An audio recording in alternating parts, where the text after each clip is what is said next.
গো মরি, সাধন কর মুর্শিদ দরি, বুঝে তাকে তোর মরণ খানা। সাধন করে তুই মুর্শিদ দরি, বুঝে তাকে তোর মরণ খানা। চলো যায় অমরপুরে, চলো যায় অমরপুরে, যে দেশে মানুষ মরে না, যেই দেশেতে বাস করিলে আজরাইলের ভয় থাকে না। যেই দেশেতে বাস করিলে আজরাইলের ভয় থাকে না। চলো যায় অমরপুরে, সালাত নিয়া।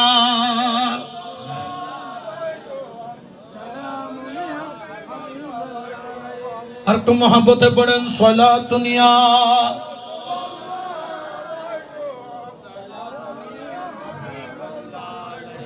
এই জন্য বাবা পীরের দরবারে কেমন ভাবে চলতে হয়, যেই রকম মইয়ত গোসলকারীর হাতে যেইভাবে থাকে, পীরের হাতে, পীরে মুর্শিদের কদমে, মুর্শিদে কামেলের চরণে, মুর্শিদে কামেলের সোহবতে ওইভাবে চলতে হবে। খেয়াল রাখো, শুধু পীরের কদমে চাইলে হবে না।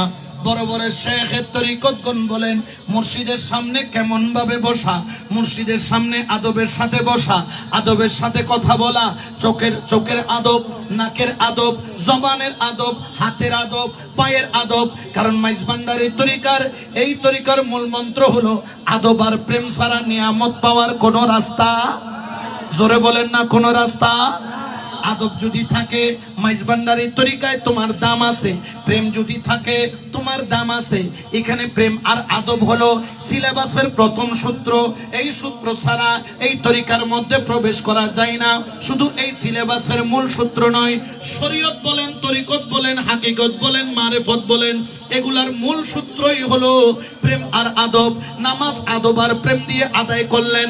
আসসালাতু মিরাজুল মুমিনিন, নামাজের মধ্যে আদব নাই, প্রেম নাই, ফাওয়াইলুল লিল মুসাল্লিন। এই জন্য বাবা এলান করে সারা দুনিয়ার মানুষকে জানিয়ে দেওয়া হয় মাইজ ভান্ডারীর তরিকার প্রেম আর আদবের বড় দাম। এই জন্য সবাই এলান করে বলেন, প্রীতিও মূল্য নিধি প্রেমে জানে না মূর্খ জন, প্রেম জানে মোর মাইজ ভান্ডারীর রসনিধি মৌলাধন। প্রেম জানে মোর মাইজ ভান্ডারীর রসনিধি মৌলাধন।